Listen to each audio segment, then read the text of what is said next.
I never thought the man who would truly awaken me would be someone I had called family for over a decade. It wasn't supposed to happen.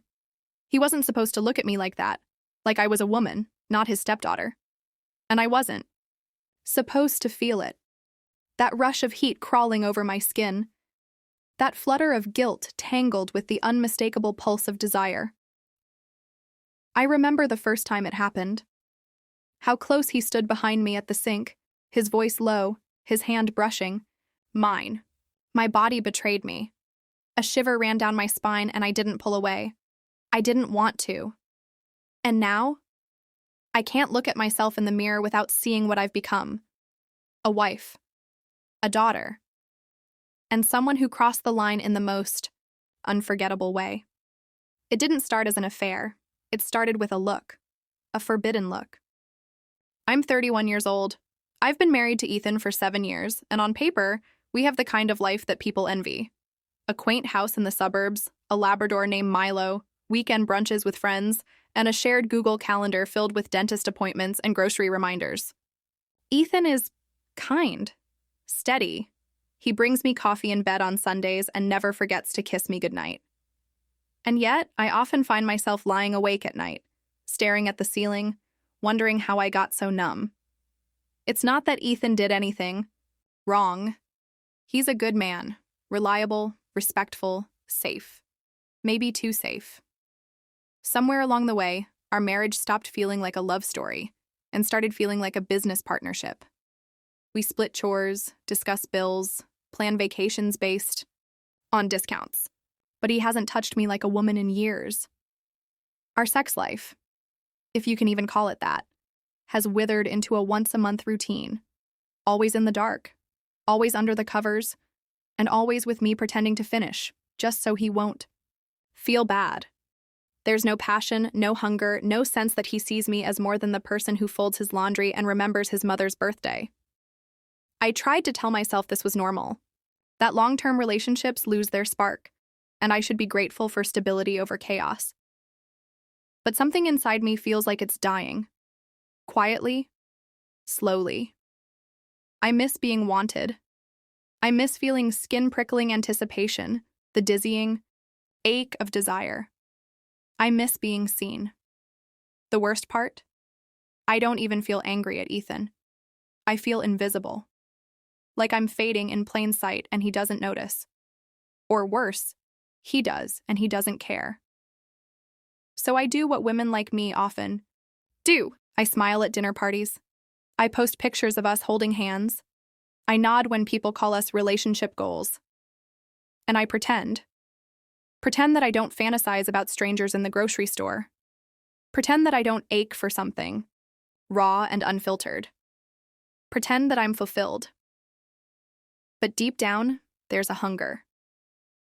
A quiet, throbbing hunger I never spoke out loud until the day my stepfather came back into my life and looked at me not like a daughter, but like a woman who hadn't been touched in far too long. My stepfather, Mark, came back into my life after nearly a decade of distance. He'd been married to my mother for most of my teenage years, but they divorced when I was 19. There was no messy fallout, just a quiet, mutual parting. After that, he moved to another state for work, and aside from the occasional birthday text, we barely spoke. He wasn't my biological father, and once the marriage ended, it was like he'd been erased from our family history. But then Mom had a minor surgery last fall, and Mark flew back into town to check on her. She was surprised but grateful, and since I lived only 20 minutes away, I offered to help out too. That's how it started, the three of us sitting around her kitchen table, awkwardly making small talk over tea. The first time I saw him again, something inside me jolted. He looked older, of course. A little gray at the temples. A deeper voice, more gravelly than I remembered. But his presence was the same. Calm, commanding, subtly magnetic. He'd always carried himself with a quiet confidence, the kind that doesn't have to try hard to be noticed. Now, as a grown woman, I noticed everything. The way his forearms flexed when he poured coffee. The way his eyes lingered just a moment too long when I spoke. The way his voice dropped an octave when we were alone in a room. At first, I told myself I was imagining it, that it was just the novelty of reconnecting. But then came the looks, heavy, unreadable glances that made my skin prickle. One afternoon, I stopped by Mom's house while she was napping, and Mark was out back cleaning the pool. I brought him a glass of water, and when he took it, our fingers touched. It was just a brush, a second, maybe two, but it felt like my entire arm had been electrocuted. "Thanks," he said, his eyes locking on mine. His voice wasn't flirtatious, but there was something there, an unspoken awareness, like we both felt the air shift but didn't know what to say. I found myself staying longer each time I visited, helping with small things, folding laundry, cooking dinner, reorganizing. The guest room. Mark and I would talk while Mom dozed on the couch. He'd ask me about my job, about Ethan, about how I'd been feeling lately. He actually listened. "You don't seem happy," he said one evening, his eyes searching mine. I froze. "What makes you say that?" "You just carry something, like you're holding your breath all the time." No one had ever said that to me before, not even Ethan, especially not Ethan. I swallowed hard and changed the subject, but his words stayed with me. It was during one of those long, late afternoons that it happened again. Another moment I couldn't ignore. I had dropped my earring under the dining table and crouched down to get it. As I stood back up, Mark stepped behind me to hand me a dish towel, and for a second, our bodies brushed, my back against his chest.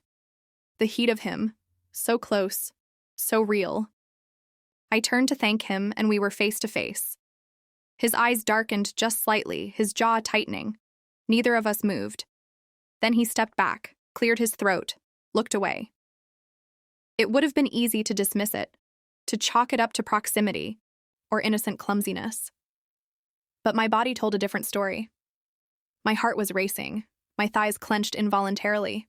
I went home that night and stood in the shower for nearly 30 minutes, trying to wash away the ache that had burrowed into me. I thought about him, about how he saw me, not as a daughter figure anymore, but as a woman who was starved, for attention, for heat, for something. The next few days were a blur of conflicting emotions: guilt, curiosity, shame, want. I started wearing lipstick again. Not bold, just a flush of color. I told myself it was for me, but I knew better. I started picking tops that dipped a little lower, perfume that lingered a little longer.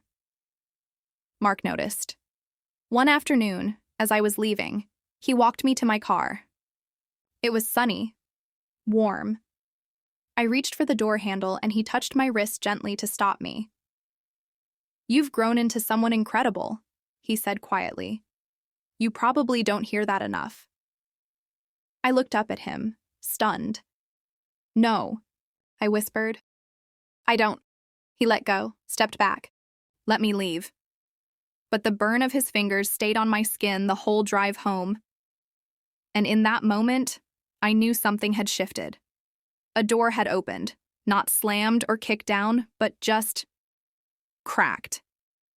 And part of me wanted nothing more than to walk right through it.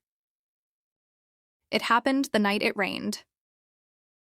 Not just a drizzle, a full, relentless summer storm that turned the sky charcoal and the streets into glassy rivers. My mother had left earlier that day to stay with a friend upstate for the weekend. Mark was staying behind to watch the house and tend to the yard. I wasn't supposed to come by, but something in me, something I still can't name, drove me there anyway. I told myself I was bringing extra soup for the freezer, that I was being thoughtful. But the truth was, I needed to see him. I needed that look again, the one that made me feel visible, dangerous, alive. When I arrived, thunder cracked in the distance. The air smelled of wet pavement and ozone. I knocked on the back door and stepped in before he could answer, brushing rain from my shoulders. Mark appeared from the hallway, barefoot, a white t-shirt clinging to his chest, damp from a quick dash to close the porch windows. His hair was tousled, and his eyes landed on me with that same unreadable intensity. "I didn't expect you tonight," he said, voice low. I held up the Tupperware with a small smile. Thought you might want some of Mom's split pea soup. He, looked at it, then at me. Is that really why you came? The question hit me like a jolt. He didn't ask it accusingly.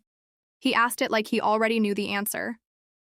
I felt the air thicken between us, dense with something unspoken, electric.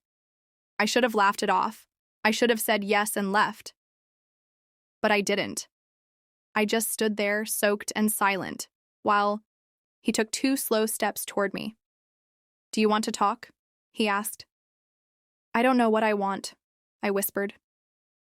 He took the Tupperware from my hands and set it gently on the counter. Then, without warning, he reached out and tucked a strand of wet hair behind my ear. His touch was soft, reverent, like I was something delicate. And yet every nerve in my body lit up like a struck match. I do, he murmured. He leaned in slowly, giving me time to stop him. And I didn't. Our lips met in silence, with a careful hesitance that only deepened the ache. His mouth was warm and firm, tasting faintly of coffee and rain. It wasn't rushed or hungry. It was searching, questioning. I answered with a kiss of my own, a trembling surrender. When his hands slid around my waist, I let out the smallest gasp, my body arching toward his without permission. His palms were rough and familiar, like they'd known me forever, and yet were discovering me for the first time. Are you sure? He asked against my mouth, his breath hot and uneven. No, I said truthfully, but I don't want to stop. That was all it took. He kissed me harder then, deeper, pressing me back against the counter. His hands roamed up beneath my damp blouse, fingertips grazing skin that hadn't been touched with any real hunger in years. Every inch he explored, I rediscovered myself. I felt flushed and feverish, aching from the inside out. My hips rolled instinctively, needing friction, needing him. I barely remembered the walk to the guest room. It was a blur of limbs and low gasps, buttons undone by trembling fingers, breathless pauses where we looked at each other like we knew we were crossing a point of no return. When he peeled off my blouse, he didn't grope or grab. He looked. Really looked. His eyes swept over me slowly, reverently, like I was a painting he couldn't quite believe was real. You're beautiful, he said, voice hoarse. My throat tightened. Ethan had said that once, years ago. But Mark said it like it hurt him, like it meant something heavy. He took his time, undressing me in pieces, kissing my collarbone, my ribs, the soft curve of my hip. Every brush of his lips made me feel wanted in a way that was almost unbearable. When he finally pressed into me, I wasn't scared, not of the act, not of the guilt. I was afraid of how good it felt. It wasn't just the physical intensity, though that too was blinding. It was the emotion behind it, the sense of being seen. My body arched against his, desperate and unashamed. I clung to him, not because of lust, but because he was the only thing that made me feel real in that moment. His mouth never left mine for long. He whispered things I didn't know I needed to hear. How soft I was, how I moved like I knew what I wanted, how long he'd tried to pretend he didn't notice me. I broke when he said that. My head fell back, tears sliding from the corners of my eyes as I clenched around him, caught in the kind of climax that feels like unraveling. Afterward, we lay in silence, our bodies tangled in a way that felt impossible to undo. The rain had softened into a gentle patter, like the world had quieted just for us. My head rested on his chest, and I listened to the steady rhythm of his heartbeat. I should have been overwhelmed by guilt, by the enormity of what we had just done. But all I felt was warmth, release, like something inside me had finally broken open and poured out after years of being sealed shut. I've wanted to touch you like that since the first day I saw you again, he said softly, his fingers brushing my arm. But I didn't let myself believe you'd want it too. I didn't know I did, I replied. Not until you looked at me like you did. He turned to face me then, his eyes searching mine. And now? I hesitated. Guilt began to creep in, wrapping its cold fingers around the edges of my contentment. "Now I don't know how to go back," I whispered. He nodded slowly, pulling me closer. "Then don't. Not yet." I didn't answer. I just closed my eyes and let myself be held. Let myself pretend that for one night the world wasn't complicated, that I wasn't a wife, that he wasn't my stepfather, that we were just two lonely souls who had found something they didn't know they were starving for. But even in that moment, with his arms around me and my skin still humming from the heat of him, I knew this wasn't over. Not by a long shot. I drove home in silence the next morning, the rain gone, but its scent still clinging to the air, like something had been washed away, or maybe something had been exposed. The world looked the same, trees lining the highway, birds perched on phone lines. But I wasn't the same.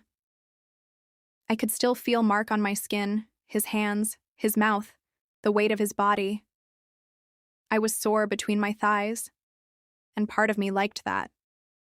Like a secret bruise only I knew about. I pulled into the driveway, and there was Ethan, sitting on the porch with his coffee, wearing that same navy blue hoodie he always wore on weekends. He waved when he saw me, smiled like nothing was wrong, and something inside me cracked. I got out of the car, forced a smile back, and kissed him on the cheek. He smelled like clean laundry and cinnamon, familiar, safe, the man who knew how. I liked my toast and where I kept the Band-Aids. The man who would never, ever hurt me. The man who had no idea I had betrayed him in the most intimate, devastating way. He followed me inside, chatting about a neighbor's dog and something his co-worker posted on Facebook. I nodded, pretended to care. My stomach twisted with every word. Not because I regretted what happened. I didn't. Not in the way I thought I should. I felt split, like two women were walking inside the same skin. One was the version he knew, wife, partner, keeper of routines. The other was the woman Mark had touched, wild, awake, reckless. That night, Ethan rolled toward me in bed. He kissed my shoulder.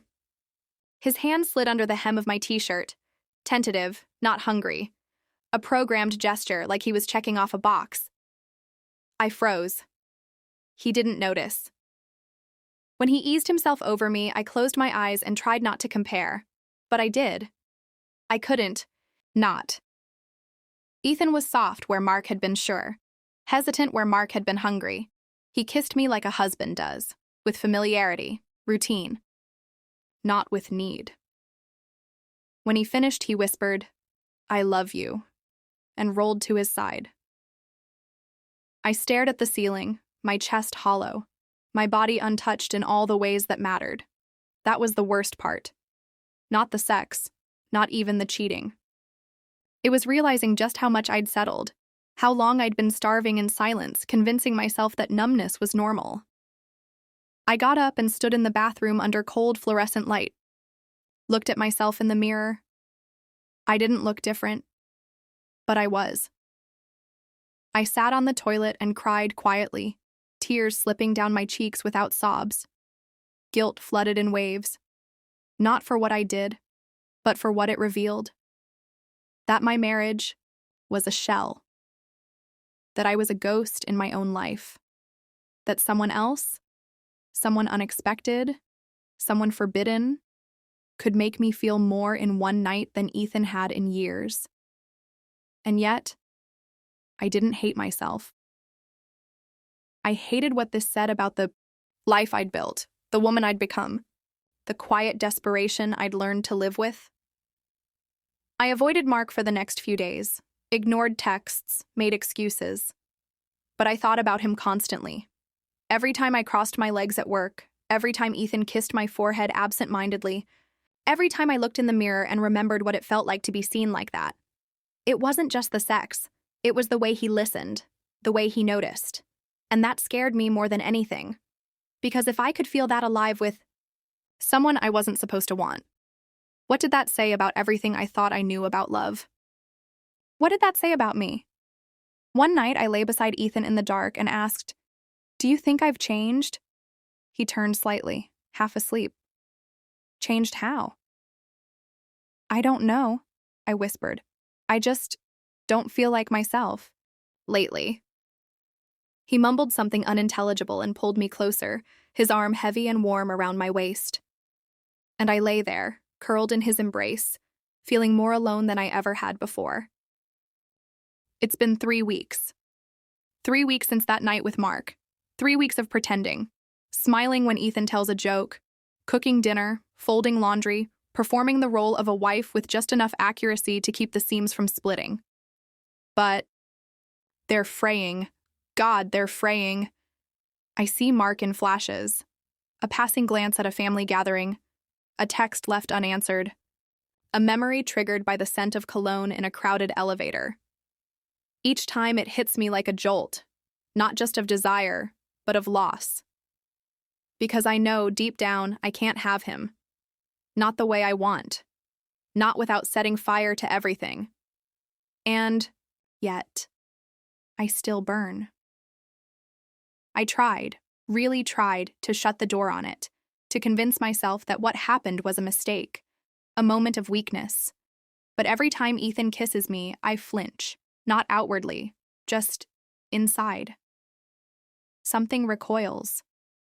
Because I know what it could feel like now. I've tasted it. And you can't untaste truth. But here's the thing I didn't expect. I don't want to hurt Ethan. I don't want to shatter him, to strip away the quiet world we've built. It's not just about guilt. It's about love. Too, not the breathless, dizzy kind, but the kind rooted in years and shared burdens and knowing someone better than they know themselves. I love him. But I'm not in love with him. And that distinction is the blade I've been swallowing every day since Mark touched me. Tonight, I sat across from Ethan at the dinner table. He was telling me about work, something about a client issue, and I was nodding, making all the right noises. But inside, I was somewhere else. Back in that rain-soaked room, back in Mark's arms, back in the version of myself that wasn't quiet, wasn't small. I looked at Ethan then, really looked at him, and for the first time, I saw the truth of what we'd become. 2 people orbiting the same habits, not each other. Later, I went to the guest bedroom, sat on the edge of the bed, my phone in hand, one message typed, Mark's name glowing at the top. I can't keep pretending, I don't know what happens next, but I can't go back to sleep. I hovered over send. And then, I did. Not because I wanted to burn it all down, but because I finally wanted to feel the fire. I don't know who this makes me. A traitor? A coward? Or maybe just a woman who wants to live before she forgets. How? But I know this. Once you've been woken up, you can't go back to dreaming. Not without dying a little more each day.